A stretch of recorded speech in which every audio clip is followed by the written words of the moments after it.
ॐ श्री गणेशाय नमः। श्री सरस्वत्यै नमः। श्री दुर्गादेव्यै नमः। अथ तन्त्रोक्तं देवी सूक्तम्। नमो देव्यै महादेव्यै शिवायै सततं नमः। नमः प्रकृत्यै भद्रायै नियताः प्रणताः स्मताम्। रौद्रायै नमो नित्यायै गौर्यै धात्र्यै नमो नमः। ज्योत्स्नायै चेन्दुरूपिण्यै सुखायै सततं नमः। कल्याण्यै प्रणतां वृद्ध्यै सिद्ध्यै कुर्मो नमो नमः। नैऋत्यै भूभृतां लक्ष्म्यै सर्वाण्यै ते नमो नमः। दुर्गायै दुर्गपारायै सारायै सर्वकारिण्यै ख्यात्यै तथैव कृष्णायै धूम्रायै सततं नमः। अतिसौम्यातिरौद्रायै नतास्तस्यै नमो नमः।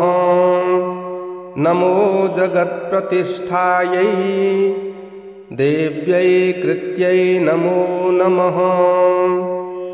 या देवी सर्वभूतेषु विष्णुमायेति शब्दिता नमस्तस्यै नमस्तस्यै नमस्तस्यै नमो नमः। या देवी सर्वभूतेषु चेतनेत्यभिधीयते नमस्तस्यै नमस्तस्यै नमस्तस्यै नमो नमः।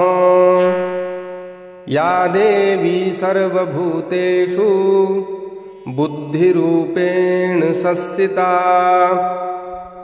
नमस्तस्यै नमस्तस्यै नमस्तस्यै नमो नमः।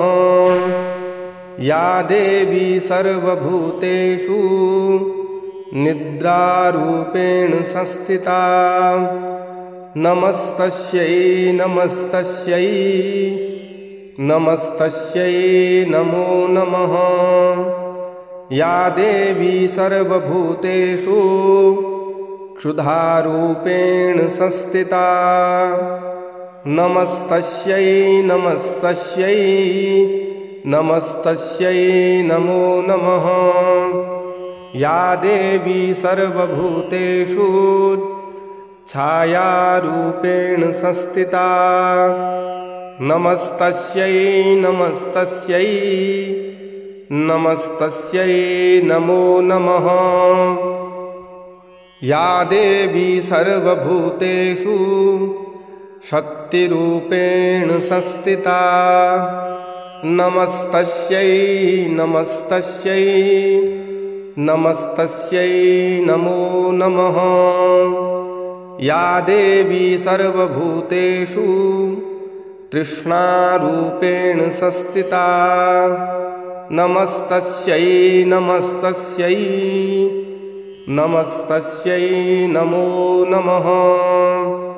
या देवी सर्वभूतेषु क्षान्तिरूपेण संस्थिता नमस्तस्यै नमस्तस्यै नमस्तस्यै नमो नमः।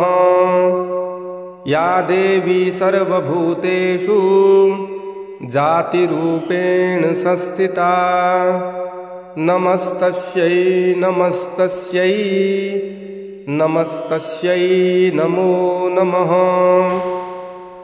या देवी सर्वभूतेषु लज्जारूपेण संस्थिता नमस्तस्यै नमस्तस्यै नमस्तस्यै नमो नमः। या देवी सर्वभूतेषु शान्तिरूपेण संस्थिता नमस्तस्यै नमस्तस्यै नमस्तस्यै नमो नमः। या देवी सर्वभूतेषु श्रद्धारूपेण संस्थिता नमस्तस्यै नमस्तस्यै नमस्तस्यै नमो नमः। या देवी सर्वभूतेषु कान्तिरूपेण संस्थिता नमस्तस्यै नमस्तस्यै नमस्तस्यै नमो नमः। या देवी सर्वभूतेषु लक्ष्मीरूपेण संस्थिता नमस्तस्यै नमस्तस्यै नमस्तस्यै नमो नमः। या देवी सर्वभूतेषु वृत्तिरूपेण संस्थिता नमस्तस्यै नमस्तस्यै नमस्तस्यै नमो नमः। या देवी सर्वभूतेषु स्मृतिरूपेण संस्थिता नमस्तस्यै नमस्तस्यै नमस्तस्यै नमो नमः। या देवी सर्वभूतेषु दयारूपेण संस्थिता नमस्तस्यै नमस्तस्यै नमस्तस्यै नमो नमः। या देवी सर्वभूतेषु तुष्टिरूपेण संस्थिता नमस्तस्यै नमस्तस्यै नमस्तस्यै नमो नमः।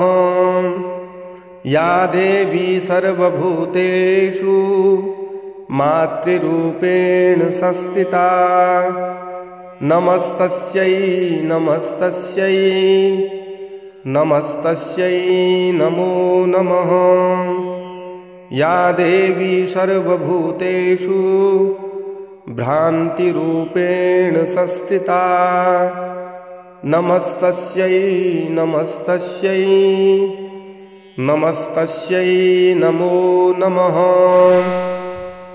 इन्द्रियाणामधिष्ठात्री भूतानां चाखिलेषु या भूतेषु सततं तस्यै व्याप्तिदेव्यै नमो नमः। चितिरूपेण या कृष्णत् एतद्व्याप्यस्थिता जगत् नमस्तस्यै नमस्तस्यै नमस्तस्यै नमो नमः।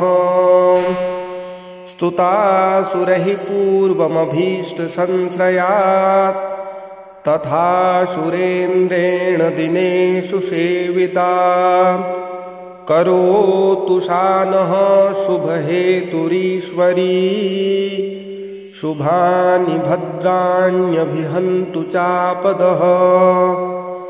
या साम्प्रतं चोद्धतदैत्यतापितैः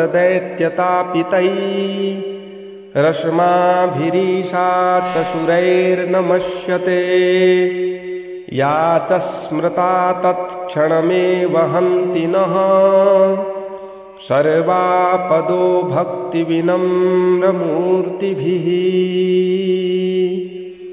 इति तन्त्रोक्तं देवी सूक्तं सम्पूर्णम्।